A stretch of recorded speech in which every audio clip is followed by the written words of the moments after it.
The following content is provided under a Creative Commons license.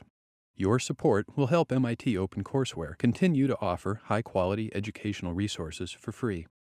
To make a donation or view additional materials from hundreds of MIT courses, visit MIT OpenCourseware at ocw.mit.edu. Welcome back. So today we get to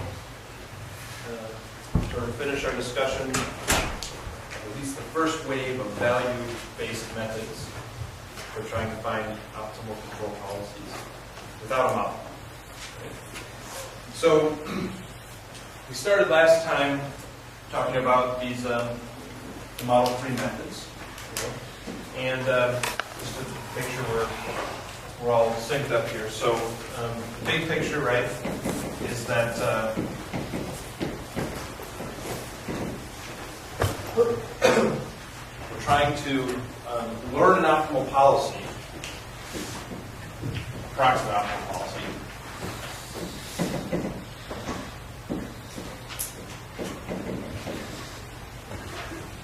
without a model.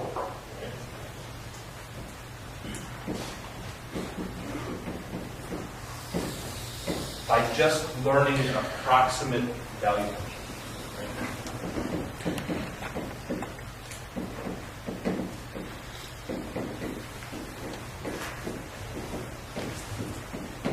The claim is that value functions are a good thing to learn for a couple of reasons. First of all, they should describe everything you need to know about the optimal control.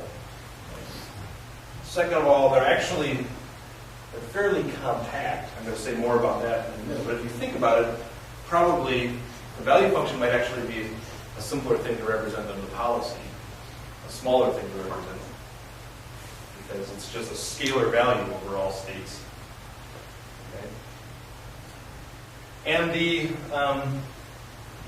third big motivation I tried to give last time was that so these temporal difference methods, which bootstrap based on previous experience, their light value iteration and dynamic programming can be very efficient in terms of reusing their computation or reusing the samples that you've gotten by using estimates that you've already made of your value function to make better, fast estimates of your value function as you go. Okay. These are all going to come up again, but that's the high-level motivation for why we care about trying to learn value functions. Okay, and the first thing we did, which is really all we did last time, the first thing we had to achieve was just estimate a value function for a fixed policy.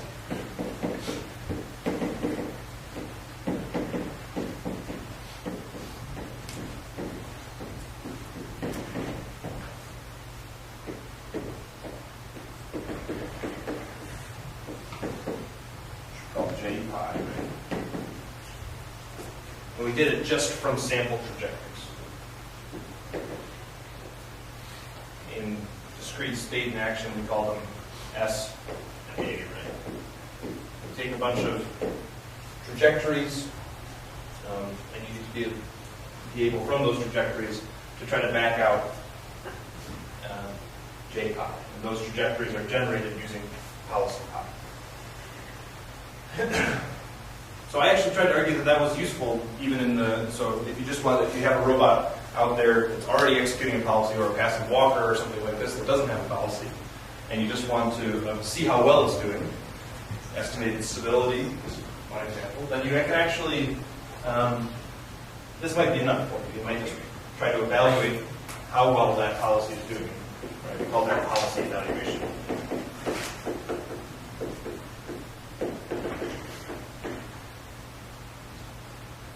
Actually interested in is not that, right? That's just the first step. What we care about now is, given if we can estimate the value for a stationary policy, can we now do something smarter, more involved, and try to estimate what the optimal value function, or you might think of it as continuing to estimate the value function as we change pi towards the optimal cost, the optimal cost. Okay, we talked about a couple ways to estimate the value function for a fixed pi, right? Even for function approximation, we did first mark out chains, and then we went to function approximation.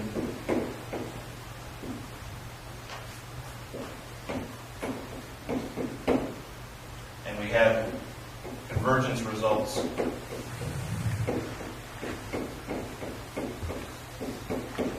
for linear function approximators.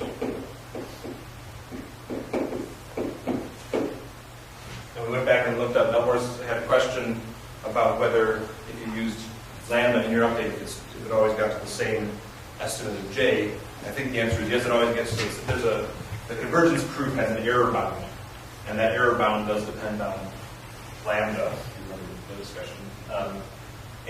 But if you set your learning rate smaller and smaller as you go, it should converge to they should all converge to the same estimate of j. Okay.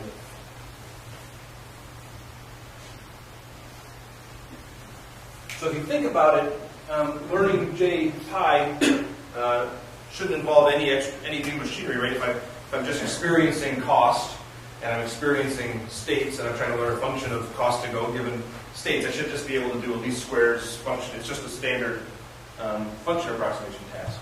Right? I could just do just least squares function approximation, least squares estimation.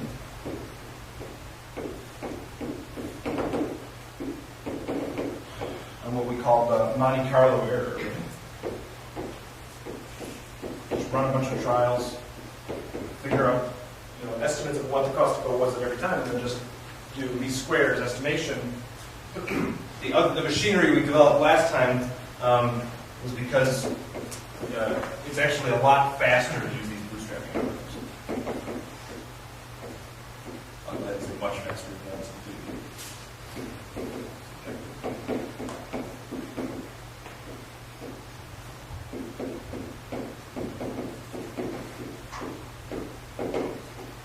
Right, so we talked about the TD algorithm, including for function approximation. Right.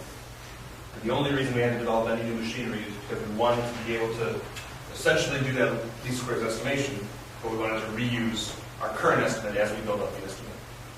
And that's why it's not just standard function approximation task. We develop a little bit of machinery. Some.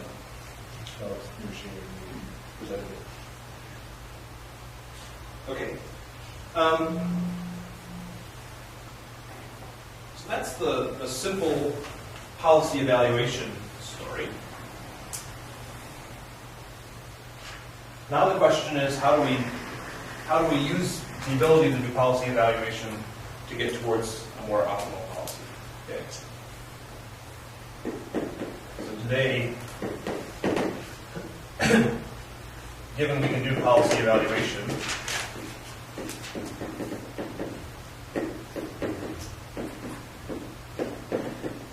we want to improve the policy.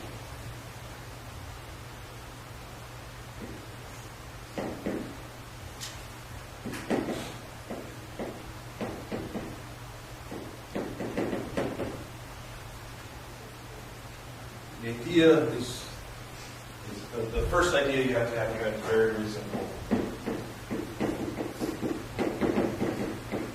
It's called policy iteration.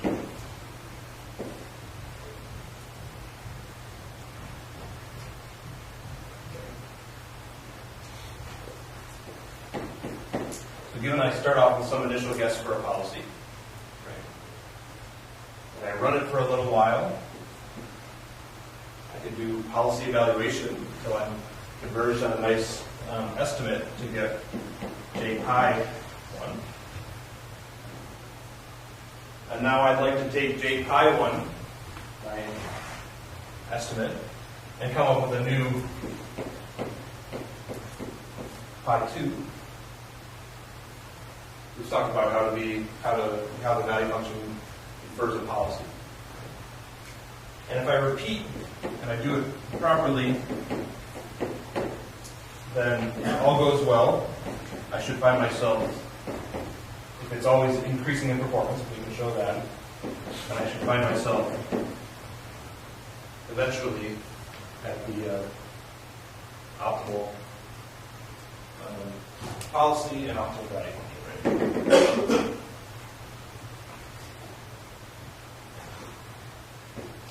So we said TD lambda was a candidate for sitting there evaluating policy, which we've talked about a couple different ways to do policy evaluation. So the question now is, how do we do this now? That's the first question. Okay. So given your policy, given your value function, how do you compute a new policy that's at least as good as your other policy, but maybe better?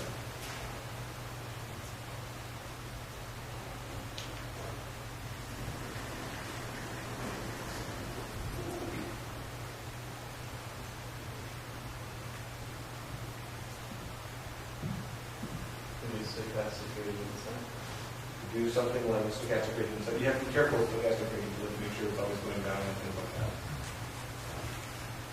It's a good idea. In fact, that's sort of next week's idea. Right?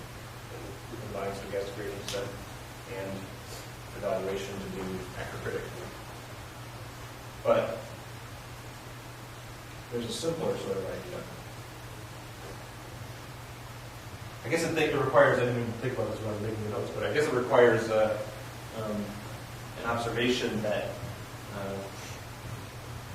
so the optimal value function and the optimal policy have the property that the policy is going to take the fastest descent down the value function. Right? Your job is to go down the value function as fast as possible. But if you're not optimal yet, right? I've got some random policy, and I figure out my value of executing that policy. That's actually not true yet. So what I mean to say is, if you start giving your value function, you come up with a new policy which tries to be as aggressive as possible on this value function, which in our continuous sense is going down the gradient of the value function as fast as possible. And that should be at least as good. In the case of the optimal policy, it should be the same. It should return to the optimal policy again. But in the case where the value estimate is from another original policy, it should be better. Okay? So the basic story, that's the continuous thing. You want to come up with a greedy policy.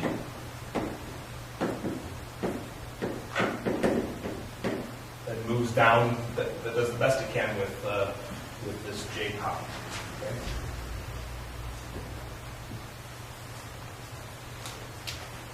Right, so pi 2, let's say, which is a function of S, should be, for instance, in the discrete sense here, discrete state in action, minimize the expected value, so the expected value first, and one step here, plus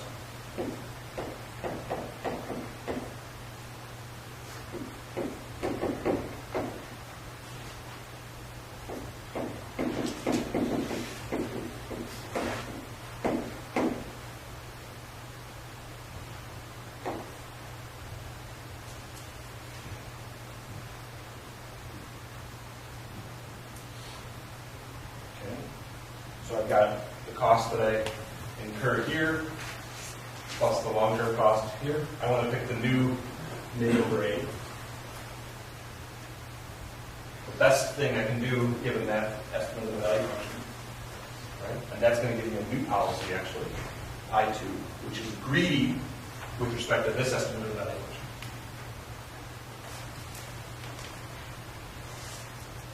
What does that look like? Yeah, okay. So value iteration, or dynamic programming, is exactly the policy iteration in the case where you do a sweep through your entire state space every time, and then do an update. Just sweep through your entire state space, you do an update. Okay?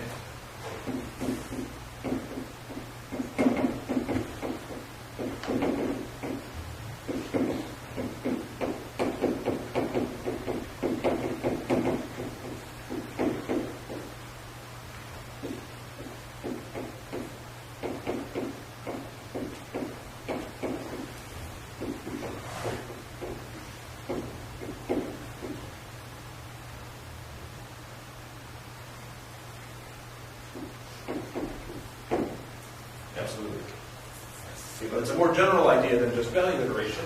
You don't have to actually evaluate all S. You might call it asynchronous value. Shouldn't that be argument? Oh, good, thank you. Yeah. This is argument. Catch. Yeah. And this is like G is equal to that. Right, I would minimize things, so G is bad.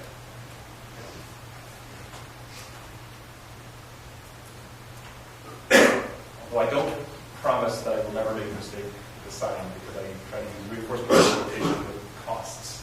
And I can sometimes get myself into trouble. I never write hard. Okay, it's always G. Okay, so so this is the argument. The min is the value estimate in the case of value iteration. But in general, you don't have to wait till you sweep the entire state space. You can just take a single trajectory through, update your value j, or you can take lots of trajectories through and do get an improved estimate for j, and then do this and get a new policy. Right? In this policy iteration, the original idea is you should really do this policy evaluation step until your estimate of j pi converges, and then move on. But in fact, value iteration and many algorithms show that it actually is still stable even if you don't wait for it to converge. But there's a problem with what I wrote here. Hopefully there's not a technical problem, but why is that not quite what we need for today's lecture? I just had a quick question. So if you're going to be brief with respect to the value function that you evaluate, you can't do that with a value function. You have a model, right? So you can do That's actually exactly that. You're answering the question that I was asking. That's perfect. Right? So the problem is I said model free, but then I wrote down a model here. Right? So how can I do, even in the steepest descent sort of continuous sense, right, that if this is sort of, in the discrete sense, argument over A is typically done with the search over all actions. In the continuous state in action, I think it was finding the gradient down the slope. Okay? But right, both of those require a model to actually do that policy. So the first question for today is how do we come up with a greedy policy, basically, without having a model? Maybe a fun way to say it, if people know this, but that's the. What do you think? People who haven't read all our outputs, what do you think? What's the how could I possibly come up with a new policy without having a model?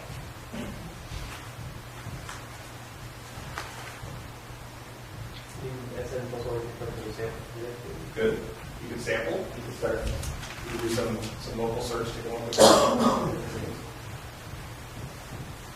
It turns out, I didn't actually ask the question in a way that anybody would have answered it the way I wanted. So it turns out if we change the thing we store just a little bit, okay, then it turns out to become trivial to do model-free greedy policy. Okay, so the way we do that is with Q function, right? We define a Q function. It's a lot like a value function, okay, but now it's a function of state and action.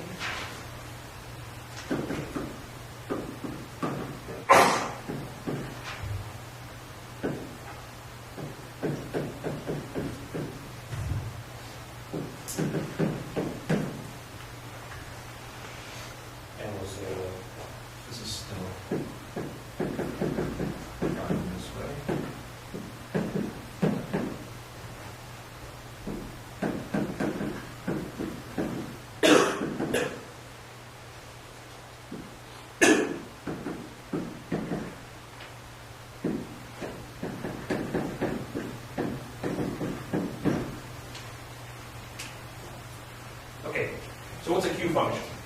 A Q function is the cost you should expect to incur given you're in a current state and you take a particular action. Right? So it's a lot like a value function, but now you're actually learning a function over both state and actions. So in any state, Q pi is the cost I should expect to incur given I take action A for one step and I follow policy pi for the rest of the time. Makes sense? Right, so I could have my Acrobat controller or something like this, and in the current state, I've got a policy that actually gets me up, but I'm learning more than just what that policy would do from this state. I'm learning what that policy would have done if I had, for one step, executed any random action, or a function for any random action, and then what would I do from given I ran that controller for the rest of it. Okay, algebraically, it's going to make a lot of sense why we store this, but it's actually interesting to think a little bit about what that Q function should look like. And if you have a Q function, you certainly can also get the function.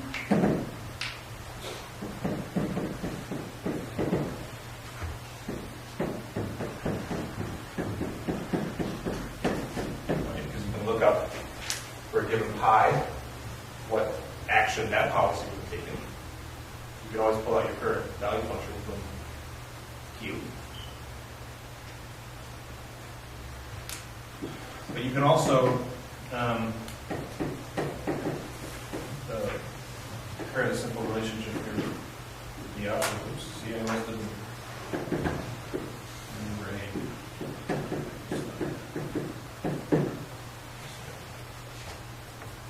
And for the optimal cost to go, I just have to do that search over A. I almost went back. You can give your job for the day. Make sure I don't flip any side.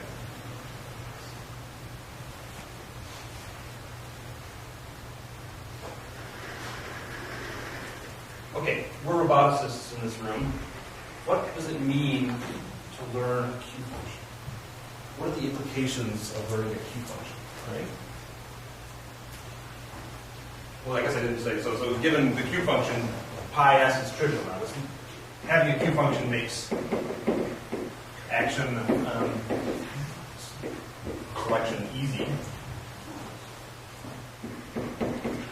Pi 2 of s is now just a min over a Q pi s and a, right?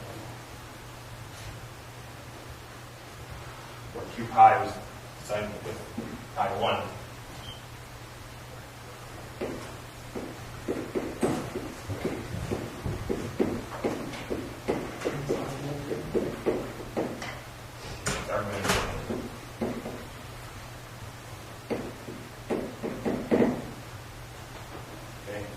Willing to, the reason to learn a Q function in one case here is that it tells me about the other actions I could have taken. Right? And if I want to now improve my policy, then I'll just look at my Q function at every state I'm in. Instead of taking the one at pi a, I'll go ahead and take the best one. Right?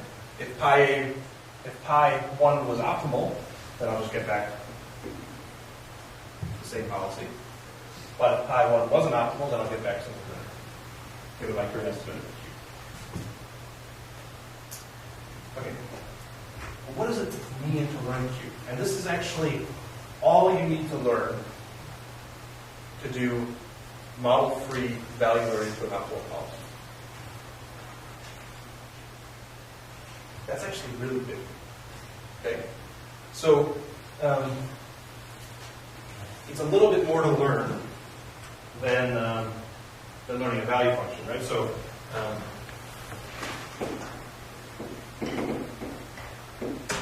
we're learning about your robot here.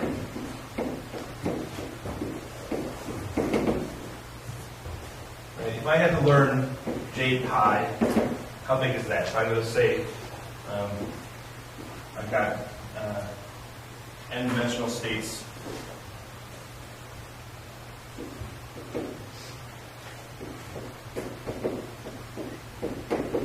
M-dimensional U.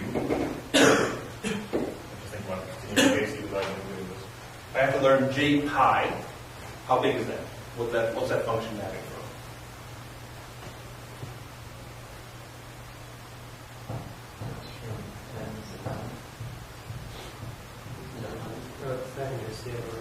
It's learning a scalar function over the state space to R1. It's just going to be a scalar function. If I was learning a policy, how big would that be? Right? If I was learning a stationary policy, that might be that. So how bad is it to learn Q? What's Q?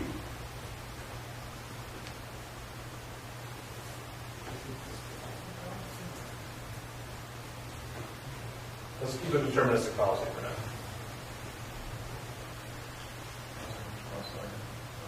Yeah.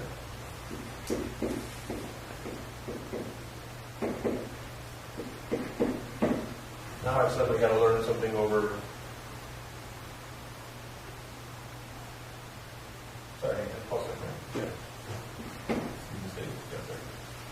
Okay. And for grids, what would it be to learn a modeling system? If I wanted to do society, what's that model?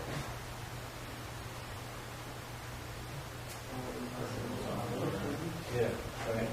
So F, and then N plus M to R. Okay. So let's just think about how much you have to learn. So the easiness of learning this is not only related to the size, but it doesn't matter. Okay. So most of the time as control guys, as robotics guys, we would probably try to learn a model first, okay? And then do model-based control. The last few days we've been saying, let's try to do some things about learning a model. Here's one interesting reason why. It's actually, learning a model is sort of a tall order. It's a lot to learn, right? You got to learn from every possible state and action. What's my, X dot? Or this is only learning from every possible state and action. What's the expected cost to go taking that? Learning this scale. Okay. So it's learning one out of all that. And the beautiful thing about optimal control, with this sort of additive cost functions and everything like that, the beautiful thing is that this is all you need to know to make optimal decisions. You don't need to know your model. That model is extra information. All you need to know to make optimal decisions, given these additive cost function forms, is given I'm in a state and given an action, how much do I expect to incur cost? Beautiful thing. Okay. So if we make it stochastic, it gets even sort of, learning a stochastic model, if your dynamics are variable and that's important, you want to do stochastic optimal control. Learning a stochastic model is probably even harder than that. Right? Maybe I have to learn the mean of x dot plus the covariance matrix of x dot or something like this. Right? Learning a stochastic model would be even more expensive. Q, in the Q sense, I left it off in the first pass just to keep it clean, but Q is just going to be the expected value around this. Okay.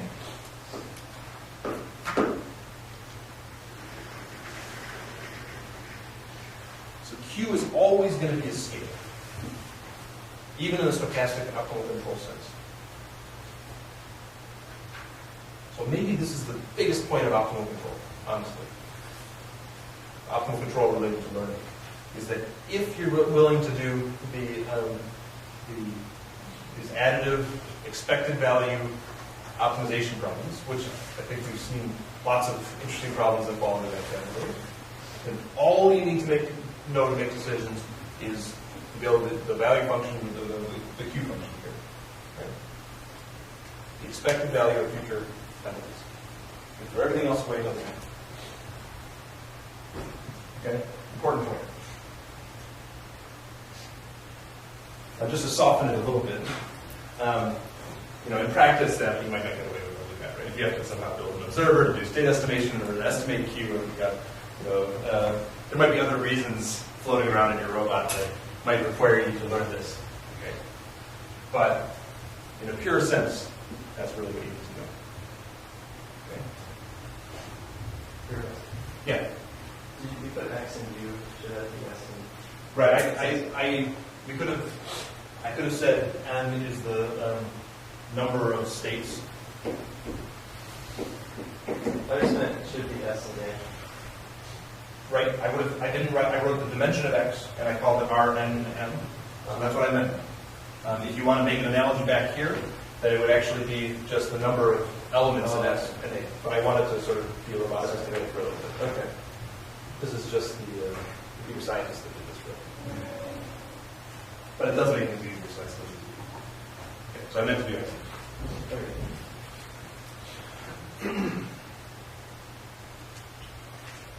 Okay, so that might get. Okay, so now how do we learn Q? I told you how to learn J. Q looks pretty close to J. How do I learn Q? I told you about temporal difference learning. Probably wouldn't have wasted your time talking about temporal difference learning if it wasn't also relevant for what we needed to do these model-free value methods. So let's just see that temporal difference learning also works for learning these functions. Great, not too surprising. Let's do just the simple case first, where I'm just doing, remember TD0 was just bootstrapping. It wasn't carrying around long-term rewards. It was just saying, I'm going to do one step, and I'm going to use my value estimate for the rest of the time as my new update. Okay?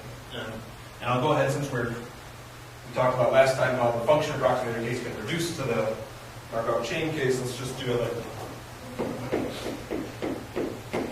Let's say Q prime of S is alpha I, B I.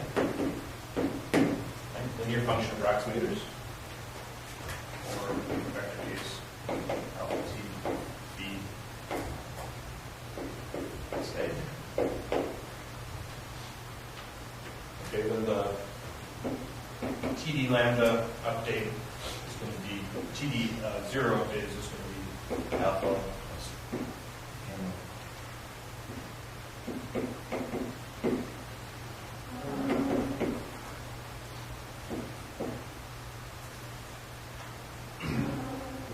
Call it half just to be careful there.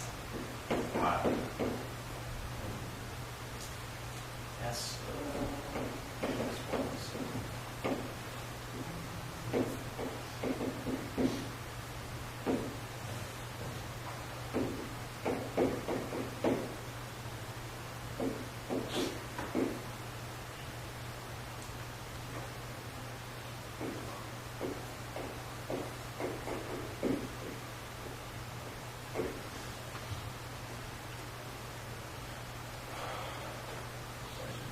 These really are supposed to be SNs and ANs. I don't want to set the pattern, but I just sloppy on it. So. Okay. And the Q pi, or the gradient here in the linear function approximator case is just pi. Okay.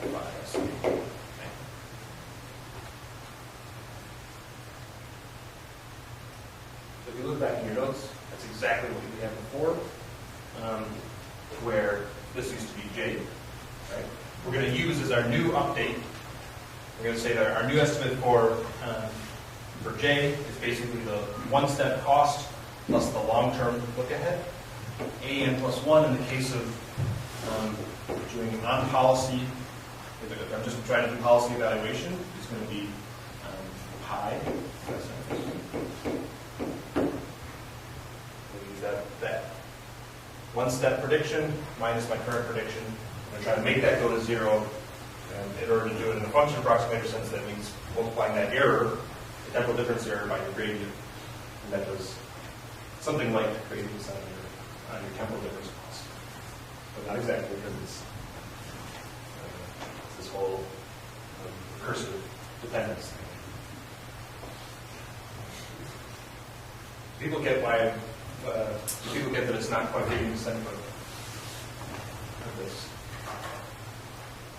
This looks a lot like what I would get if I was trying to do gradient descent on something. Right?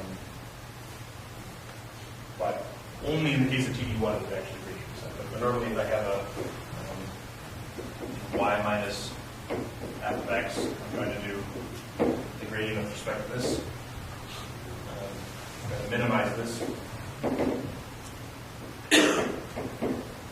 I'll get something, if I take the gradient with respect to alpha, I get that error, alpha x. Which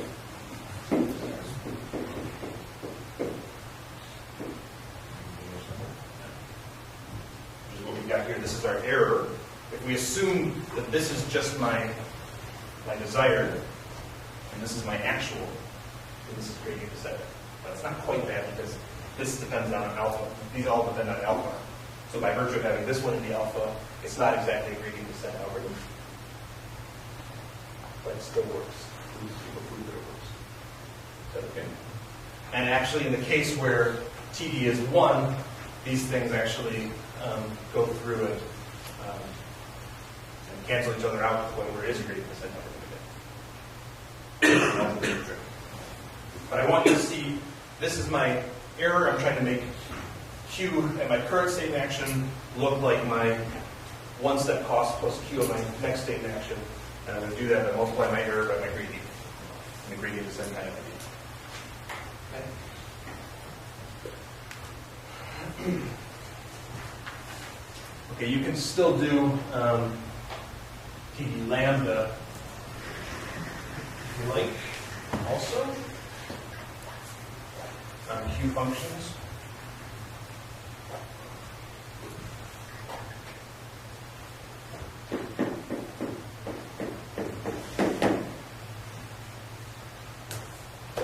And the big idea there was to use an eligibility trace, which in the function approximator case was gamma lambda EIN plus my gradient.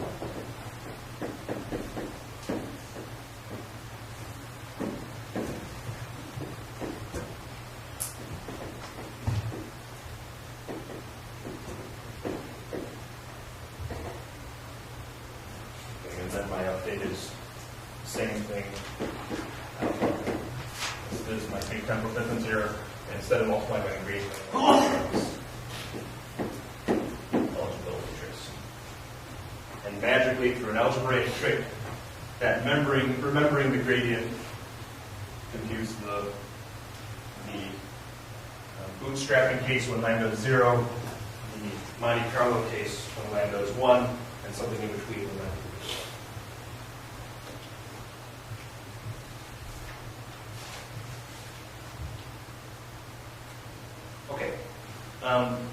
So you can still do temporal difference there. Take point number 2. Big idea number 1 is we have to use Q functions to do action selection. Big point number 2.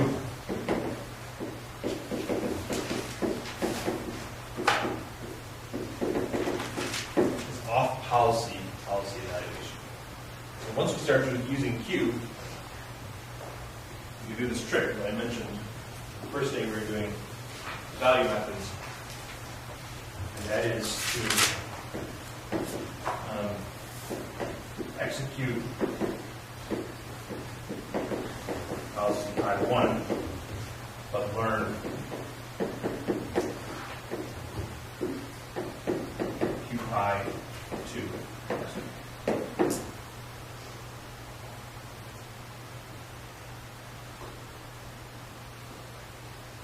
Can you see how we do that?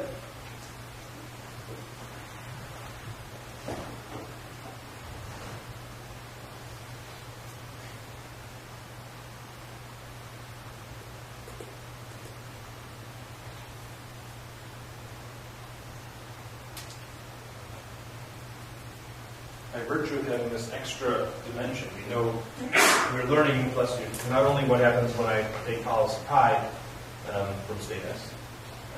I'm learning what happens if I take any action from state S. Okay? That gives me a lot more power. Because, for instance, when I'm making my temporal difference error,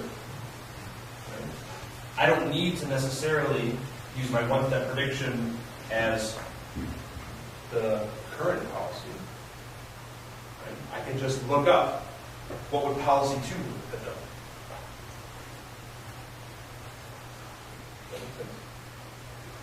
Because I'm storing every state action pair.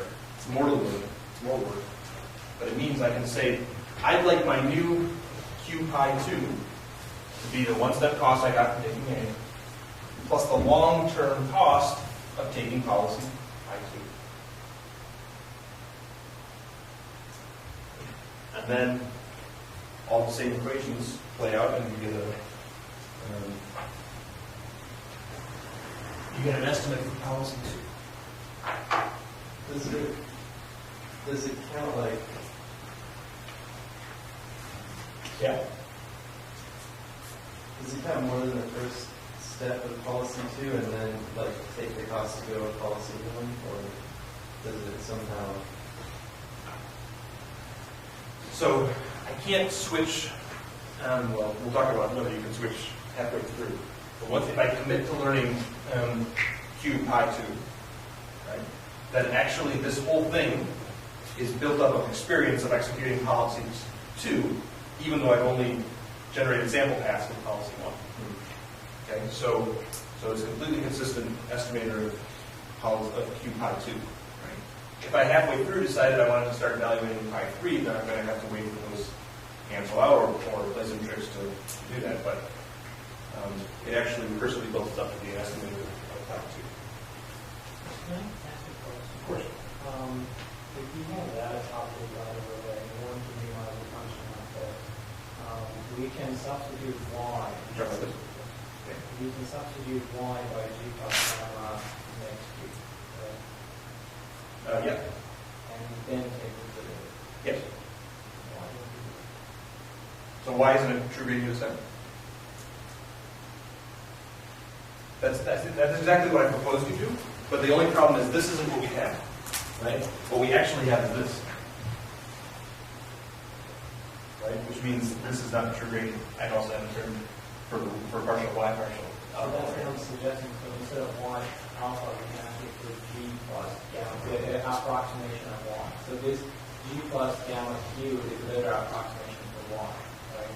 So we can put I'm trying to perfectly make the analogy that this looks like that, and this looks like that. Okay. Right. But when you're taking the derivative from that function, you assume y is constant. Yes. And then solve it. Yes. We can actually assume that y is dependent on alpha. Yeah. The derivative of that term with respect to alpha as well. Yeah. And then solve it. Yes. So you could do that. Okay. So you're saying why don't we actually have a different update which has the gradient of that? Okay. Good. So in the case of TD0 or TD1, you actually do have that. And I think what's true, I worked this out a number of years ago, but I think it's true that if you start including that, if you look at the sum over a chain, for this standard update with TD, not with TD0, for instance, that those terms, this term now will actually cancel itself out on this term here, for instance. It doesn't work. It doesn't work nicely. It gives you back the Monte Carlo error, right? It doesn't do the bootstrap. So basically, if you start including that, then you do get at least squares out of them, of course. But it's effectively doing Monte Carlo. Okay? You have to sort of ignore that to do the temporal difference. Right? You're actually saying, I'm going to believe this estimate in order to do that. Okay? Temporal difference, if you actually want to prove any of these things, I have one example of it in the note. I think that I put in TD1 is gradient descent in the notes, just so you see an example.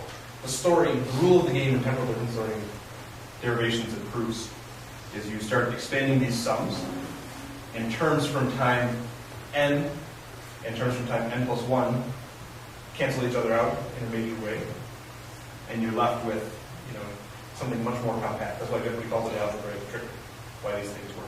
Okay?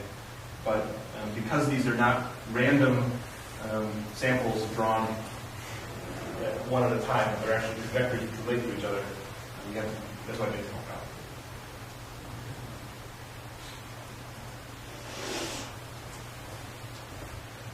complicated. Okay, so we said off policy evaluation says execute policy pi 1 to get pi 1 generates SN, AN trajectories, right? But you're going to do the update alpha plus the GSA plus gamma q pi. It's going to be an estimator of q pi 2 SN plus 1 pi 2. What would pi 2 have done? Kind of SN plus 1.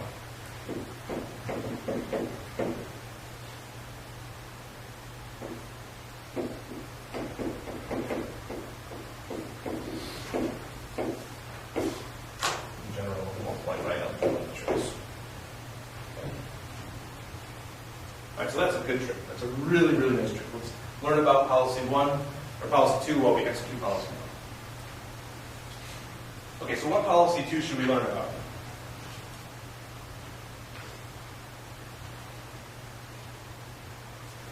Again, these are I'm asking the questions in bizarre ways, and there's a specific answer, but I don't know a better way to ask that question.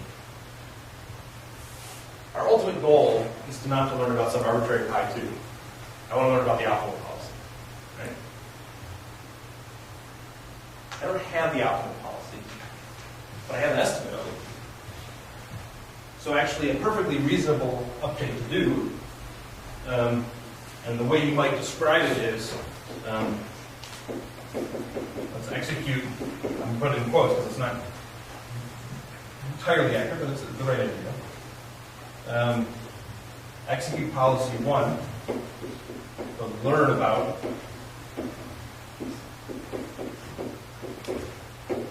the optimal policy. Okay? And how we can do that? Well,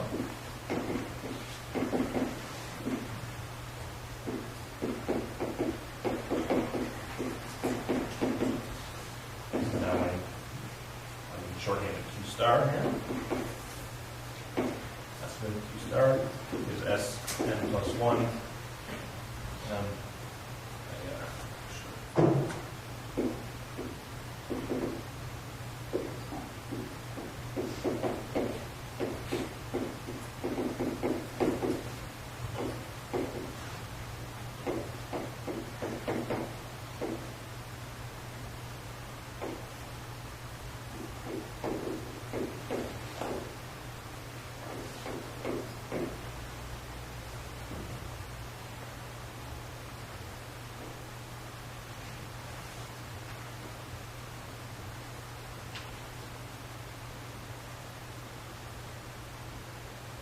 That makes total sense. Might as well, as I'm learning, always try to learn about the policy, which is optimal with respect to my current estimate, J hat.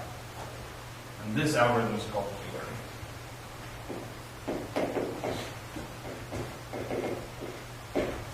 Okay? It's the crown jewel of the value-based methods. I would say it was the gold standard until probably about 90, something like that. When people started doing policy grading and stuff more often. Okay. Even probably halfway through the 90s, people were still mostly writing papers about Q-learning. And there was a movement in policy grading. So is your current estimate of Q star not based on pi 1? It is based on data from pi 1. But if I always make my update, making this update, then it really is learning about pi 2. Isn't pi 2 what you're computing with this?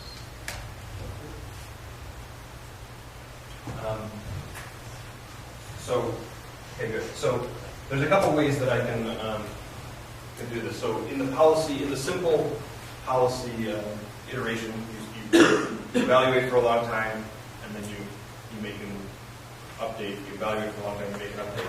This is dynamic. This is always sort of updating, right? That's the right. And you can prove that it's still a sound algorithm despite doing that. But yes, this is always sort of updating. It's policy as it goes.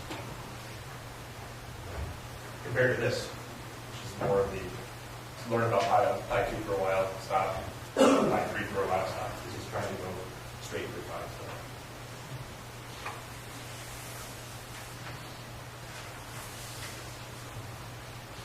So. Okay, good. So what is it? What's required for a Q-learning type algorithm to converge?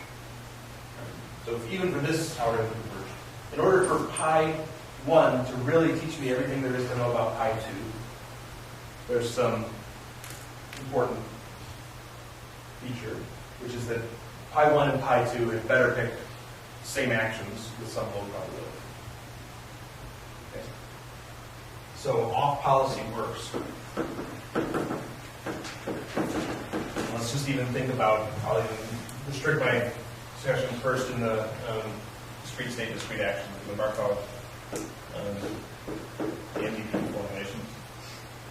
Off policy works if pi 1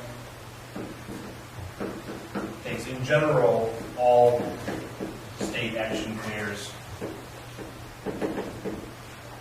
with some small probability.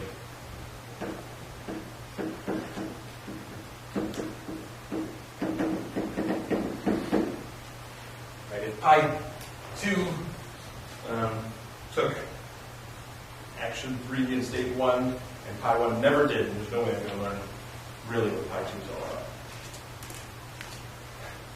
Oh, wait, that's actually okay, so how do you do that? If you're thinking about greedy policies on our robot, if you've got your current estimate of the value, and you do the most aggressive action on the acrobat, I'll tell you what's going to happen. You're going to visit the states near the bottom when you start learning a lot, right? And you're never going to visit the states up at the top, right? When you learn. So how are you going to get around that on the acrobat? On the acrobat, it's tough, actually, right? But the idea is you better add some randomness, right? So that you explore more and more state and actions. And the hope is that if you add enough for a long enough time, you're going to learn better and better policies, and you're going to find your way up to the top. Right? So the acrobat is actually almost as hard as it gets with these things, right? Where you really have to find your way into this region to learn about the region. In fact, my beef with the reinforcement learning community is that they learn only to swing up to some threshold. They never actually balance at the top. If you look at, there's lots of papers, countless papers written about reinforcement learning, Q-learning for the acrobat and things like this, and they never actually solve the problem. They just try to develop QR at the top, but they don't do it. They just get up this high. Because it is sort of a tough case. So how do you do it? So you add, like I said, in order to start exploring that space, you better add some randomness. So one of the standard approaches is these epsilon greedy algorithms.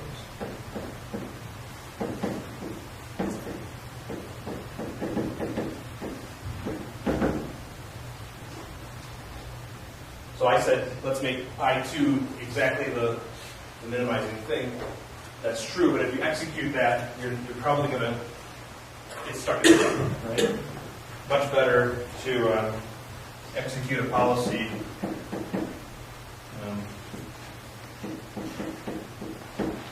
by S, where let's say the policy I care about, I'm going to execute with probability.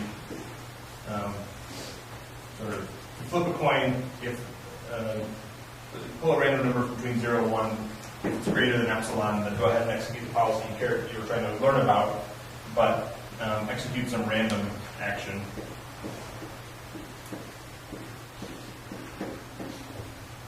Otherwise.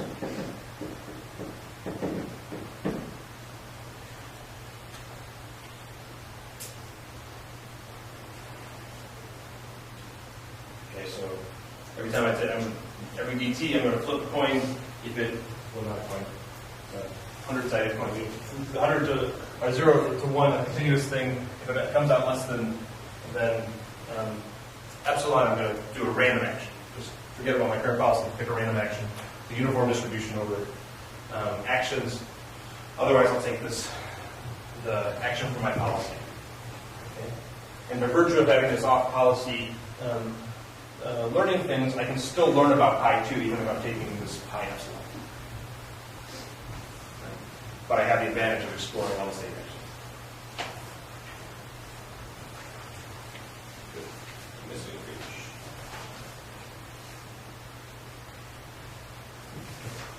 Is that the most randomness you can produce instead of conversion? There's a couple different candidates. The softmax is another one that people use a lot. And a lot of people, I mean, in the off-policy sense, it's actually quite robust, right? So a lot of people will talk about using behavioral policy, which is just sort of something that's it's designed to explore the state space. Actually, my candidate for behavioral policy would be something like an RRT. Right? We should really try to do something that gets me into all areas of state space, for instance. And then maybe that's a good way to design, to sample these state action pairs. And all the while you try to learn about pi2. So it is robust in that sense.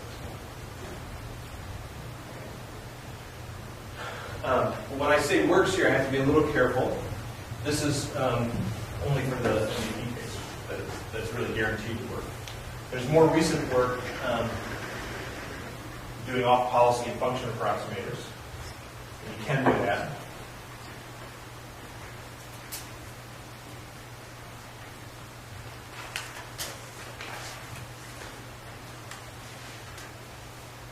I don't want to bury you guys with random detail, but you can do off-policy with linear function approximators safely.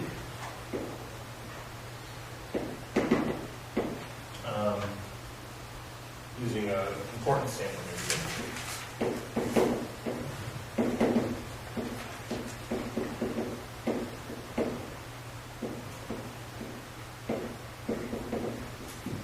That's worked by doing a prefab.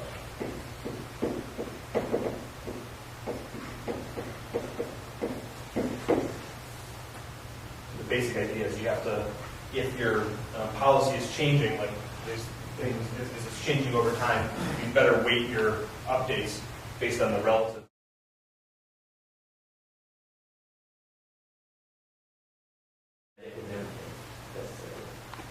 But I think that's. Well, but what you're learning about is the state, the probability of taking this action for one step and then executing pi2, and that's still well defined. Either pi2 will never take that action. Oh, yeah. That's, So I think it's good. The thing that has to happen is that pi2 has to be well defined for every possible state. okay, so the key thing is that Q pi2 is from a certain state, take a certain action, then execute pi2. Yes. Okay, sorry, I lost that definition. Okay, good. Sorry. I'm trying to clarify. Yeah, so cool. So I think that still works. Okay. So this is good. So let me tell you where you are so far. So we've now switched from doing temporal difference learning on value functions to temporal difference learning on Q functions. And the major thing we got out of that was that we can do this off-policy learning. Right? You put it all together into my policy iteration diagram. And what we have, we defined the policy evaluation, that's the TD lambda. We define now our update, which could be this in the general sense. This one is, if I used pi1 again, if I really did on policy, if I used pi1 everywhere, while I'm executing pi1, then this would be called SARSA. On policy Q learning, on policy updating. And Q learning is this, where you use the min over 8. And what we know, what people have proven, the algorithms were in use for years and years and years before it was actually proven that they converge, even in the tabular case, where you have finite state actions. But now we know that this thing is guaranteed to converge to the optimal policy. That policy iteration, even if it's updated on every step, is going to converge to the optimal policy and the optimal Q function, given that all state action pairs are visible in the tabular case. Okay.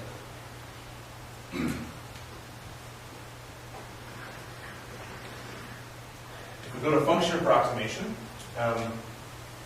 if you just do policy evaluation but not update, then we have an example where This is actually in 02 or something like that, maybe 01 or 02. Maybe 2001. We finally proved that off policy with linear function approximation would converge when the policy is not changing. Okay? No control. So the thing I need to give you before we consider this a complete story here is, can we do off policy learning? Right? Can we do our policy improvement update stably with function approximation? Okay, and the algorithm we have for that is our least squares policy iteration.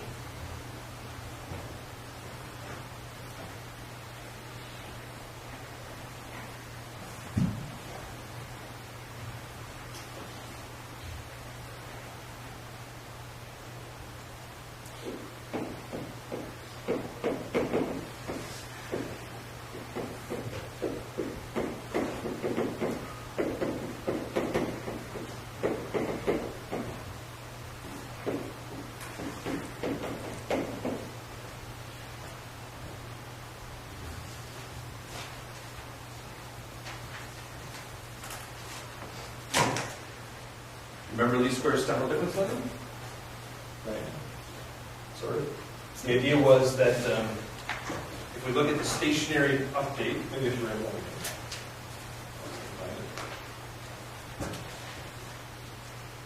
If I look at the stationary update, if I were to run an entire batch of, the big idea in doing the least squares is that we're going to try to reuse old data. We're not going to just make a single update, spit it out, throw it away. We're going to remember a bunch of old state action pairs and try to make a least squares update, which does the same thing as temporal difference theorem.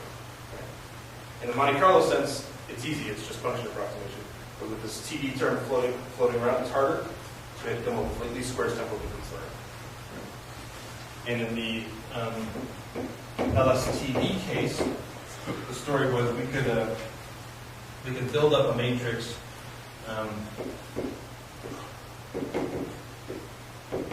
using something that would look like phi of S gamma phi transpose is I k. Let me just write I k here. I k plus 1 minus phi k. Times my parameter vector and v. Sum of these terms e, which were v of I k times my reward.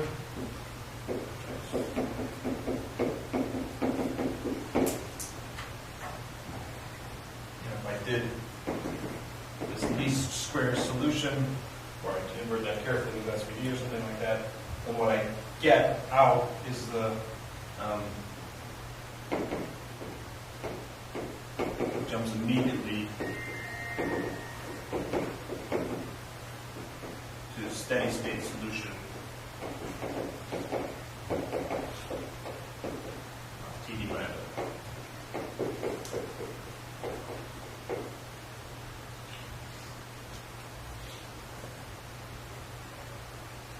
So this is essentially the big piece of the TD lambda update, broken into the part that depends on alpha, the part that doesn't depend on alpha. I could write my batch TD lambda update as alpha equals alpha plus gamma A alpha plus B, and I can solve for that at steady state gains.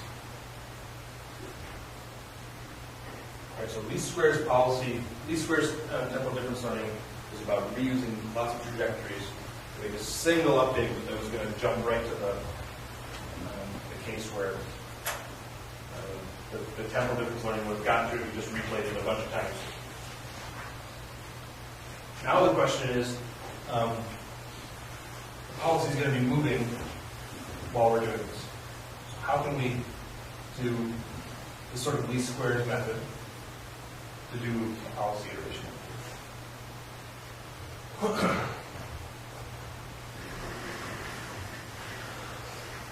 And Again, the trick is pretty simple. Learning, we just got to learn the Q function instead. That's the biggest trick. Okay. So in order to do control, not just evaluate a single policy, but actually try to find the optimal policy.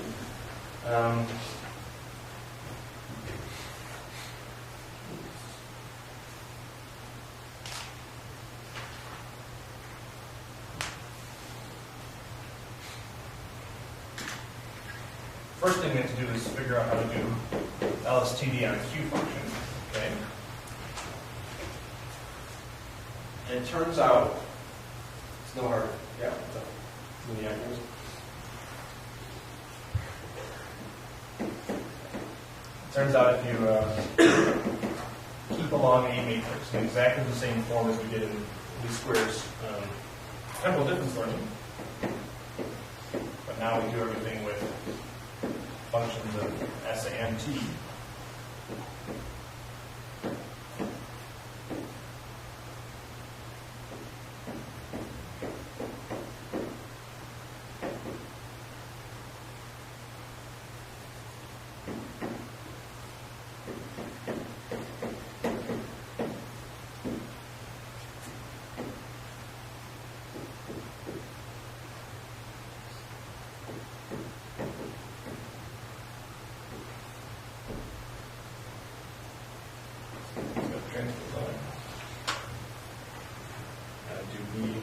Exact form of the update is a little bit too much. I just want you to know the idea here.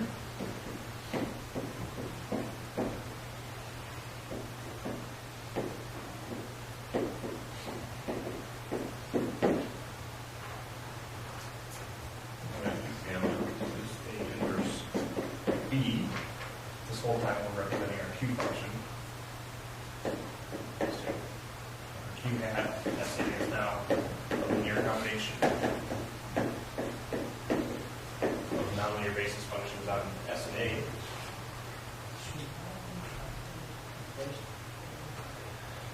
I tried to put a transpose with my poorly throughout everything. So you're saying this one of these shouldn't be transposed? The whole thing should be the mode transpose. Yep. Good. So I'm going to right. This one.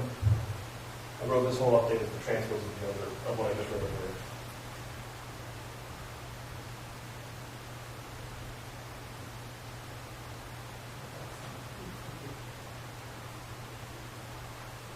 So maybe this makes like alpha,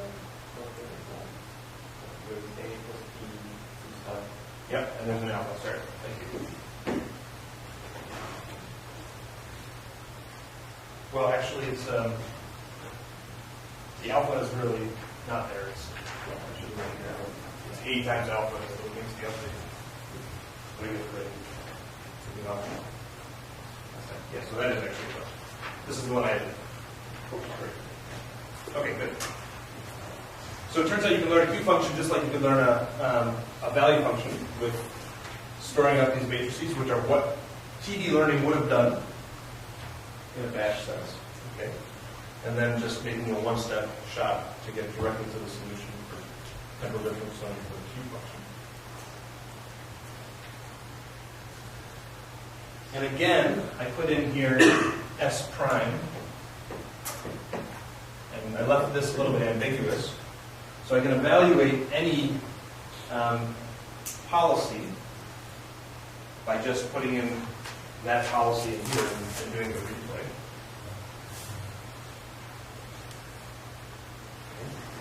And it turns out, if I now do this in a policy iteration sense,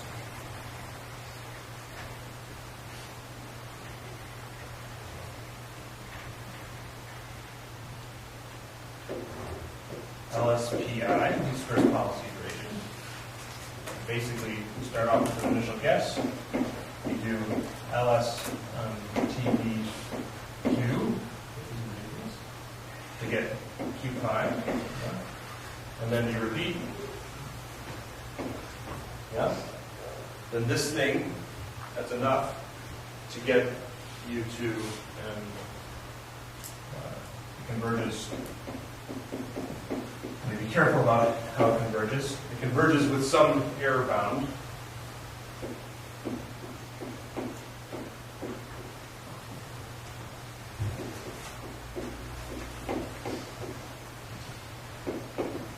To Y star, Q star. Okay.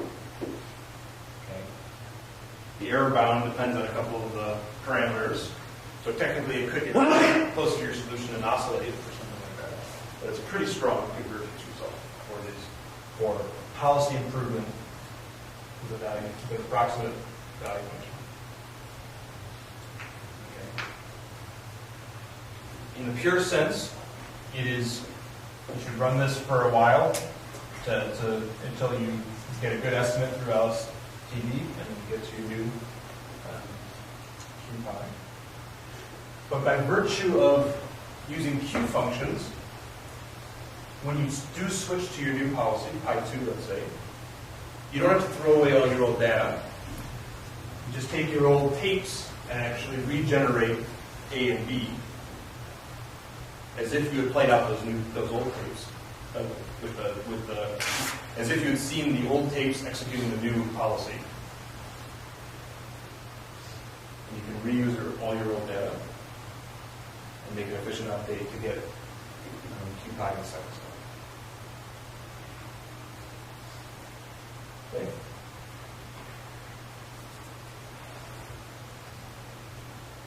Least squares policy configuration. Too simple. Okay, I know that was a little dry and a little bit and a lot, but let's make sure we know how we got where we got. So there's another route besides pure policy search to do model-free learning. All you have to do is take a bunch of trajectories, okay, learn a value function from those trajectories. I told you, you don't even actually have to take the perfect, your best controller yet. You can take some RRT control, something that's going to explore the space. You try to learn about your value function, okay? Learn Q pi. Through these LSTD algorithms, you can do a pretty efficient update for doing Q pi. You can improve it efficiently by just looking over the min over Q, and pretty quickly iterate to an optimal policy and optimal value function. The only thing you have to store in that whole process is the Q function. And in the LSTD case, you remember the history of tapes just so you can use them more efficiently. Okay? Yeah. So could you use this on the flapper that John showed? Or so what's the... Good. Very good question. So that's an excellent question. So in fact, the last day of class, what we're going to do is going to, the last day I presented in class, I'm going to go through a couple of sort of case studies of different problems where people have had success and tell you why we picked the algorithm we picked, things like that. So why didn't we do this on the flapper? The simplest reason is that we don't know the state space. It's infinite dimensional in general. So that would have been a big thing to represent the Q function for. It doesn't make it invalid. We could have tried to approximate the state space with even a handful of features, learned a very approximate Q function, and done something like actor-critic like we're going to do next time. But I think in cases where you don't know the state space, or the state space is very, very large, and you can write a simple controller, then it makes more sense to parameterize the policy.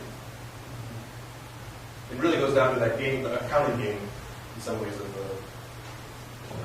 how many dimensions things are. But in the fluids case, you could have a pretty simple policy from sensors to actions, which we could twiddle. We couldn't have an efficient value function.